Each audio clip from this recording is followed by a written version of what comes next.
डैनी धरइलू।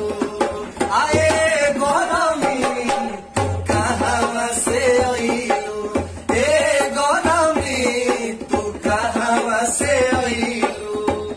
दिनों में न रहल जाए घर चाहे बहरी, उठता लहर लागे देह जाई लहरी। दिनों में न रहल जाए घर चाहे बहरी, उठता लहर लागे देह जाए लहरी। फेर भइले एसी गरम देतलेसी, फेर भइले एसी गर्मी देतलेसी। कतना के पानी चढ़ावा